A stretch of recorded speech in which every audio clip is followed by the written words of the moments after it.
Kitten safari. Badger was not happy about the new arrivals. For the rest of the day, he stared at them, grumbling at the realization that they were not going to be disappearing anytime soon. This is the worst, Badger huffed. Au contraire, the crocodile seemed to suggest. Perhaps this is the start of an adventure. Why, this could be a kitten safari. A kitten safari. Badger raised an eyebrow.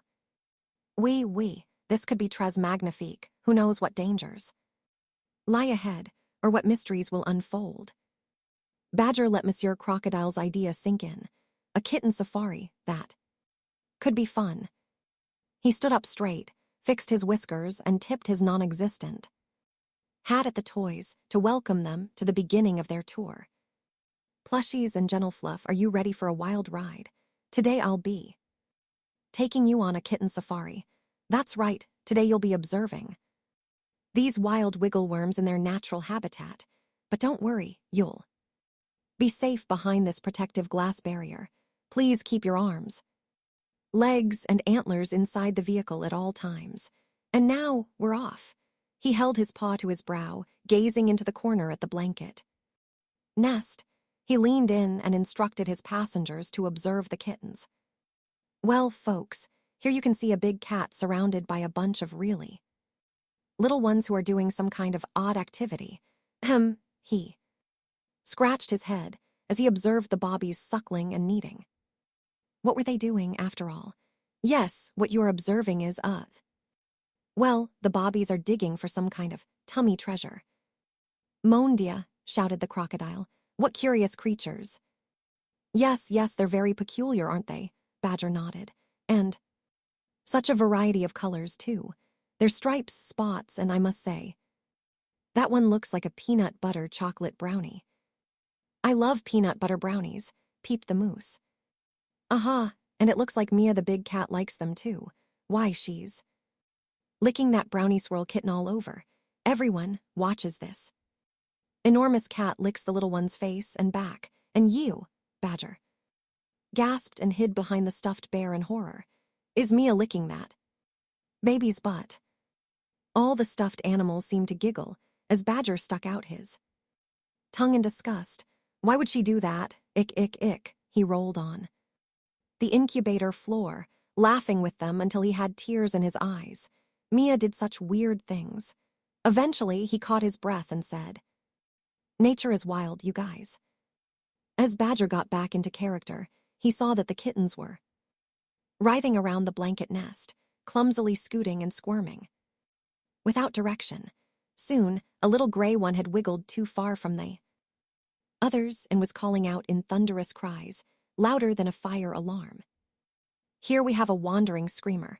I suppose he doesn't like being alone, he said, pausing in momentary reflection. But the silly guy can't see that the others are right there, just within his reach. Mia shot up and ran over to scoop up the screamer with her mouth. The kitten dangled contentedly from her teeth as she carried him back to the nest, and Badger felt a pang of longing in his heart. Oh, she's their mom, he realized. He thought back to when he'd been lost and alone, crying out for help, but his mom hadn't been able to locate him. And his siblings were nowhere to be found. It seemed like these bobbies had it much easier, a warm bed to sleep in and someone to find them if they ever should stray. He tried to put it out of his mind. If he'd learned anything in his first weeks of life, it was that he did not need other cats. Everyone needs someone to lean on, Teddy said in a comforting tone. He always seemed to know what to say. That's why you have us. Badger fell into the squishy bear, leaned against the crocodile, and hugged the moose. You're right, I love you guys. For days, Badger went on observing the kittens like this and trying to learn about their ways. They seemed to live as one unit, lying massive cuddle piles, with all their legs and arms entangled like a knot. As for Mia, she never seemed to leave their side, except to use the litter box or scarf down some food. She spent most of her time lying on the blanket, gazing at the bobbies and kneading the air. As far as Badger could tell, the kitten's eyes were closed, and they couldn't see him observing them. To be sure, he would make funny faces and stick his tongue out at them as Mia napped. They have no idea we're here, he laughed to his toys, but one day something changed. He looked down at the blanket nest for his daily safari and saw a pair of tiny peepers looking right back at him. Psst, hey, you, what are you doing up there? It was the peanut butter brownie kitten. Badger hid behind the crocodile. He didn't want to talk with another kitten. I know you're in there. I can still see your whiskers, the kitten called up. Badger shouted out in the voice of the crocodile, Genie Parl's paw. Chat, which translates to, I do not speak cat. The kitten laughed. You're hilarious. Are you pretending to be stuffed animal? Badger stepped from behind the toy with a furrowed brow. I'm not pretending. That's my friend Monsieur Crocodile. He's French. Are you for real? That's gotta be the coolest thing I've ever heard, said the kitten. Well, pleased to meet you, Monsieur Crocodile. I'm Leanie. She turned to Badger. And you are? Badger choked up. He had never had a conversation with a kitten before. I'm Badger. I've gotta know. How on earth did you befriend a crocodile from France? It must be a fascinating tale. Badger scratched his head. She thinks I'm the fascinating one. His heart was pounding as he tried to figure out how much to share.